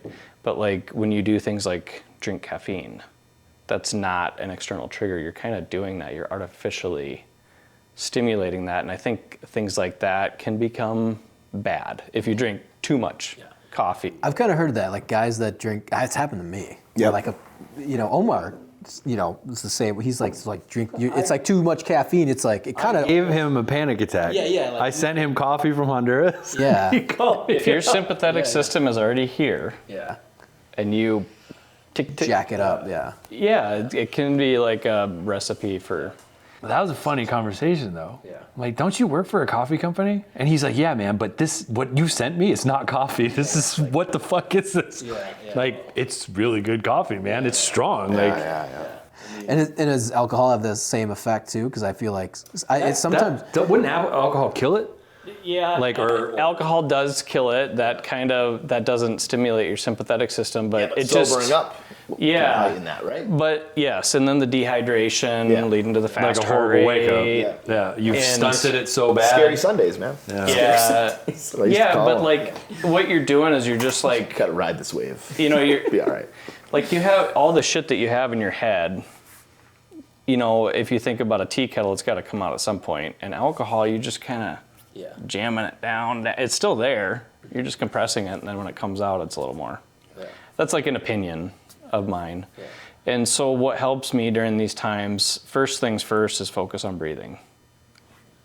Big breath in, and then focus on your heart rate. Yeah. There's studies that say if your heart rate's above 100, you do everything instinctually. You lose like your ability to think through something, like your combat stories, like your intense firefight. You were past those instinctual things. Now you could think and see, and I bet your heart rate wasn't as high because you've experienced it. So the first thing is lowering your heart rate so that you can properly think. Once you do that, like I go through the differential, okay, heart attack. it's amazing what your mind can do, right? You always have left arm pain, right? Because that's what we're told. If you have left arm pain, you're having a heart attack. But I just think, am I sweating? No. Is it really that hard to breathe? No. If I was having a heart attack right now, could I actually be walking around? Maybe, but probably not. And then like working through those steps to drop yourself, like once you have control of your brain again, your heart rate, just like walking through those steps to get yourself back down, and you're like, still fucking sucks. Seriously, but you have to like almost defeat your nervous system. That's that mindfulness, right? Yeah. Really taking account with yourself, and then even taking it one step further once you've, I think I'm gonna say this right, but once you've identified all of those things, your breathing, your heart rate, all those things, then you start to do just things immediately, your surroundings, you know, maybe a clock ticking in the background, you know, be present with that for a minute. Okay, that's in the room. That's what that mindfulness is, I think. That's the whole finding the present moment is like the most at peace you can ever be. Yeah, exactly. And it's the hardest thing to It's do. wicked hard. Yeah. However, going to scuba diving, that's the automatic switch that happens, which is what helps guys like us. I mean, you have the fight or flight. You have people that, like I said, you have to think about breathing, which right now we're talking, our body We're does just doing it. That was a good point. But you go underwater, your brain fucking shuts off, like literally shuts off. Yeah. You're in the present moment, and you've got to tell yourself, oh shit, I got to breathe. So that freaks people out. You know, so if you're an overly anxious person, that's going to be one of the struggles that you have to overcome. But once you can overcome that, you learn so much, and you can focus on the present moment and your ability to deal with so much fucking baggage and shit you've stuffed down on a 45-minute dive and not even realize that you've done it is incredible. Yeah, I mean, but like you said, trying to, okay, I worked through these steps. I'm good. I know I'm good. I'm not dying. Okay, now what's happening right now? Literally all that, the second you go underwater and take your first breath. And that's something we could discuss too. How do you guys, you know, jumping from obviously the you know, PTSD or the anxiety or the panic attacks and whatnot, but like, you know, like I said, we'll evolve into here. You know, what did you guys help to do to cope with that? You know, we can go into the scuba diving, you go into golf. I myself, scuba diving, that's something, you know, subconsciously, that's just something I wanted to do. But I've been doing it for over 10 years, like since 2012. So it's like helped me every so often to go down and loved it. So what do you got? You know, we can go into. I mean, that's the whole scuba community. They don't understand. They get that. You know, everybody, every scuba diver, they love scuba diving for a reason. But like the main reason they don't understand, and it's that you're in the present moment. Like your brain shuts off, and you can actually focus on everything that's in front of you for the first time in your life. Yeah, you better be present, right? Yeah, I mean, yes, it's a dangerous sport. I mean, you can kill yourself very easily. But you know, it also gives you that same rush of adrenaline that we chase. So it's like it's a twofer, man. It pulls your head out of your ass to where you're dealing with shit and you don't even realize you're dealing with it because you're in the present moment. At the same time, you're getting that dopamine hit from the adrenaline that you always chase, like in a firefight or you know, skydiving or doing whatever crazy shit we got to do to try and get you there, get back to normal, right? And it saved my life. You know, I've been diving since I was 12. I didn't realize it. I mean, the whole time we were in K-Bay, I didn't dive once. I had all my shit in my wall locker. Didn't do one dive. I was too busy drinking. So that's cool. You know, Nick, I think you pointed out something multiple times. It's like a really strong coping mechanism, which is the whole reason that I'm a nurse right now, and that's like helping other people. Yeah, well, yeah. So that's I mean, like, that's I mean, we all have a mission, right? You join the military, you had a mission. You get out of the military, what the fuck's your mission? And for me, and for a lot of people, helping others is like the most fantastic thing that you can ever do. Absolutely. And instead of doing the American dream, me, fuck me, I'm gonna help everybody else, and in return, you get more than you ever would chasing that, you know, money or fame or whatever. And you're doing good to the world. I mean, as hippie as that sounds, I mean that's fuck. I've been happier helping other people and wanting, you know, I want to help everybody I can. You know, I'll take my shirt off my back for anybody. I don't care if you're a veteran or not. Like, you got a problem, I'll take you scuba diving. If that works for you, awesome. If it doesn't, let's try something else. But having a mission in life particularly in helping other people, which is what we did in the military. Yeah. We joined, we wanted to go to war, we wanted to fight, we wanted to kill people. But why? Preservation of our Because country. we wanted to protect the people in our country. Wanted to help the people in our country. That was the underlying reason, right? I mean, I don't know. That's something I've noticed in the past 7 years helping vets specifically and with my mission set, but I think that is something that can benefit. Yeah. I think lot of people. I agree with you too, because I think after dealing with the Afghan evac and help getting families off the ground, and then Ukraine was doubling that, helping orphans from such like coordinating their evacuation. And I agree with you. It's like you're not. Yeah, would it be awesome to go get a javelin and fucking get some tank kills? Yeah. But at the same time, it's for the young bucks. The 30 kids you just saved. Yeah, exactly. The guy, it's like, for me, it's like, this is our mission, this is our coordination, let's help these kids. These guys that are young, and they're like Marines showing up that had never seen combat. They're like, here to prove myself, here to help out Ukraine. Like, cool, man, go for it. But Here's for us, my baton to you. Yeah, exactly. Hand it right? off, man. Like, good luck. Take Like, it. we did our time. You got. I know you guys want to prove yourself, so like, go for it.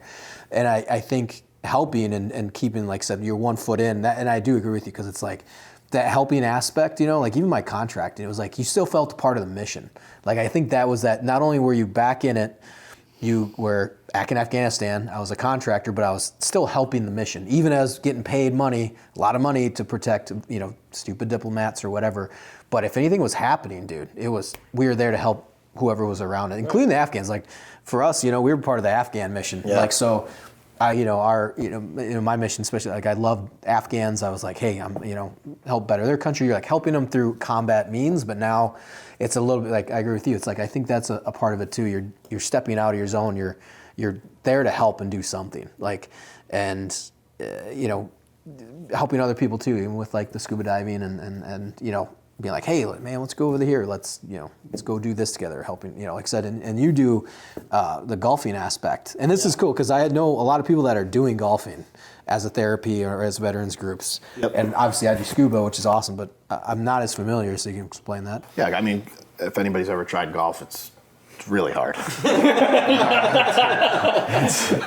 I think veterans gravitate towards that because the better you get at it, I think ultimately the harder it gets, right? It's easy to just get out there and hack it up and whatever, but if you're really trying to hit the ball consistently and strike it well, You got to put the work in. you got to put the work in. And it's that focus of trying to do the same movement consistently over and over and over again every time, And I would imagine that being, on a gun is the same thing, right? It's muscle memory, it's your breathing, and if that pull of the trigger is just a little bit different than the first one, hey, you might be off and you might miss. So And you're aware that you did it, and you're like, oh, I pulled that one. yeah, exactly. With a golf shot. Thank you. Yeah. Yep. I yanked it. I pulled it. I pushed it. Whatever. feel it. You can.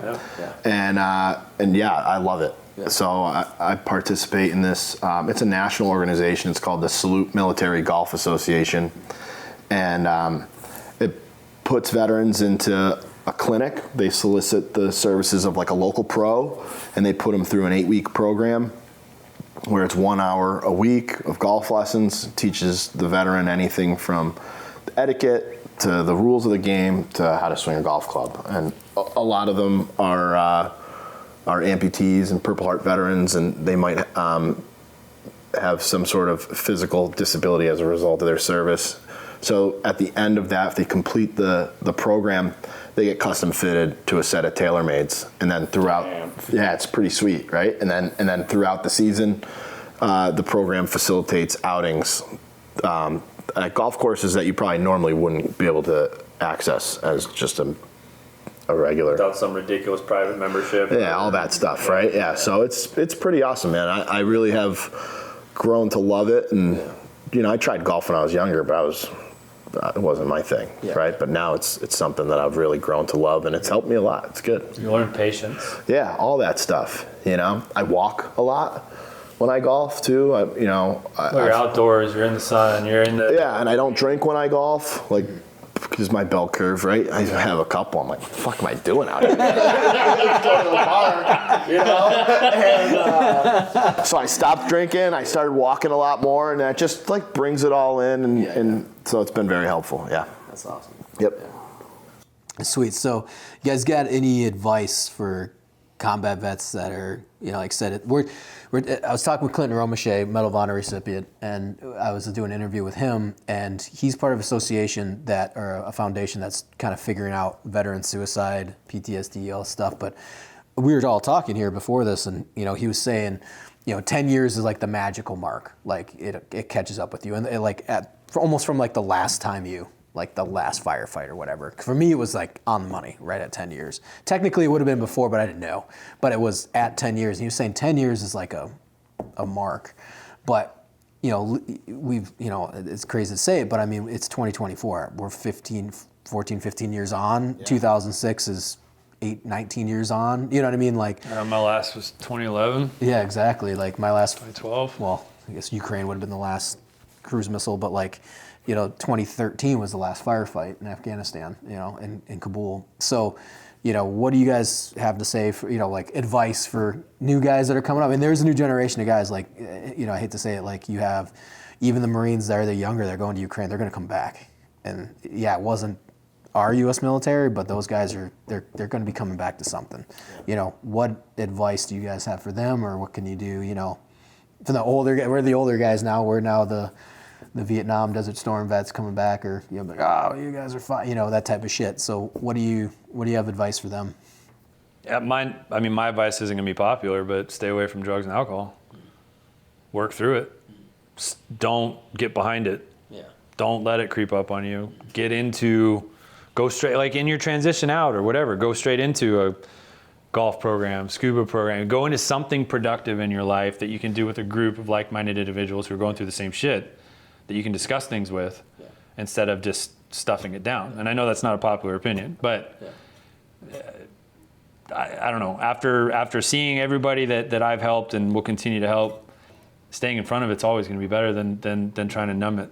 And I was really good at numbing it. And no, I agree with that, because I think I was fortunate enough to be aware of, like, I tried to get out in front of it, set the goals before I even got out, like go contract, make the money, come back, enjoy your life, but keep going back, move to the next goal, at least keep moving forward. Because I remember getting out and just being like, holy shit, you know, like, here's your paper, 3 combat deployments, you know what I mean? Like, it was just over, and you're like, it's over. Like, what are you talking about, man? You got that 2 week or 1 week attached? Yeah, right. Yeah. You got to watch the videos on how to be a civilian. Yeah, resume, yeah. But I agree with you on you know, I don't say bury shit down, but it's just one of those things. Get ahead of it. I agree with you. You know, you gotta be proactive. I mean, and the reason why I focus so much on the drug and alcohol aspect is because that shit, yes, it's fun. It's extremely fun, and I've had tons of awesome times that I don't remember. Yeah. But I knew it was awesome. Yeah. I think. I mean, but I don't know. Looking back at it now, older, you know, almost 40. Fuck, every person in my family is an alcoholic. You know, and I think that's a lot of Americans. Like you have a lineage of alcoholism, right? And Marine Corps, binge drinking is our jam. Yeah. That's kind of the culture. Exactly. I mean, so it's a very hard process to get away from, which is why it's not popular. But if you can start separating yourself from that and learning, like you said, you choose not to drink at golfing because you know what's going to happen, right? Yeah. If you can just make that decision because you know where it's going to go, you're going to be that much better off. Yeah. And saying no sometimes and being able to hold yourself accountable, right? Yeah. It's fucking impossible at times, man. Especially when you're immature, 23, 24, whatever, coming out of the military, all hyped up on adrenaline and testosterone and I'm the king of the world, invincibility. Yeah. But if you can humble yourself, I think that's the best thing they could do, man. I mean, I don't know. I'm rambling. No, that's good. Yeah. I have to agree with you. I still party, but I've gotten much better at it's not nearly to what it was, right? Like we went and had 2 beers at lunch yesterday, and I went home and took a nap. So Having people say, "Hey man, you're up here." yeah, You gotta bring it out. yeah, exactly. You know, but I pick and choose my moments instead of just making it a thing. But I also to piggyback on what you're saying too. I think, like I said this to him before I came here, like I needed this, right? I needed to be with my bros and get in this environment and hang out with a bunch of guys.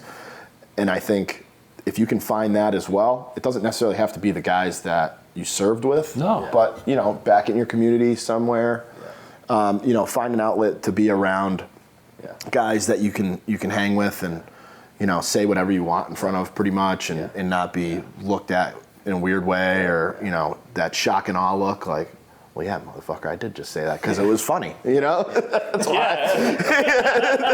You can laugh, Yeah. So I would say definitely do that for yourself. And if you do find yourself with your back against the wall, don't be afraid to reach out. Mm-hmm. And that being said, if you're the person that somebody reaches out to, like don't leave them hanging, right? Be there for them. If you can't directly help them with that problem, help them point them Find in the a right resource. Yeah. Help point them in the right direction. So that would be my advice. Jeremy? I think allowing vulnerability, that is hard. When you're kind of at, you've been to the top of Everest, you pinnacled that shit. And then, what 2% of Americans have served in the military, and how many out of those percentage, like it's a really small exclusive club, and you can't always be the tough guy. You gotta be like, I'm struggling with this. I did all these things, but right now I need help. Like, admitting weakness is a really poor way to say it, but I'm just trying to get a point across, being like, you know what, this is hard right now, and even though I've done these things, even though I've climbed Everest, like, it's okay for me to be in the shit bottom for a little bit, ask for help, say I'm struggling. That was tough for me. Hell, it wasn't until 2 years ago, the terrible experience in the OR where my wife actually saw me cry for the first time. That was such a weird place for me to be, but I feel like that experience forced me, that cry almost brought out everything all at once. My wife was like, I don't know what to do right now. I've never seen this or experienced this. And I felt, I'm a fucking pussy, feel weak, I need to buck up, man up, all that kind of stuff. And I was like, it was past me. It all got out. That's a big step. And then reconnecting with those like-minded individuals, you got to do that. It's huge. That was my biggest barrier, and still a struggle, but everything's better by the day. Cool, man. Well, awesome, guys. This was awesome. Thanks for coming on, sharing your experiences, and kind of getting it out there. Where can people find you or go and find the foundations that you guys work with? Yeah, so Salute Military Golf Association. Just Google that shit, and you'll find it. What's your Instagram? I don't have one. I don't think I have one. Google that shit. Google that shit. No, there's different sections of it throughout the country. Okay. So if it's not in your area, maybe you can be the guy to start it. So, but all you really have to do is just go up to a local golf course and tell them you want to start playing, and somebody will help you out. For sure. Yeah, sounds good. Warfighterscuba.org. Easiest place to go. Warfighter Scuba on all the socials. If you give a shit about me, Nick Powers, Google that. Google that shit. Google it. Some interesting articles might pop up. Yeah, right? Yeah, Jeremy? God, I don't have anything. I don't have an Instagram. I don't have anything. I work at the Minneapolis VA. If you need care, come see me. If you want to learn how to be a nurse anesthetist, fuck yeah, man. Hit me up. Awesome. Well, thanks, guys, for coming. Where can we find you? I am at ethan.nagel.films on Instagram. Google that shit. Google that shit. He does some cool shit. If you Google my name, it'll be something. Put it on a bumper sticker. Google that shit. All right, boys, it was awesome. Thanks for doing this. All right, thank you. Thanks, Ethan. Thank you.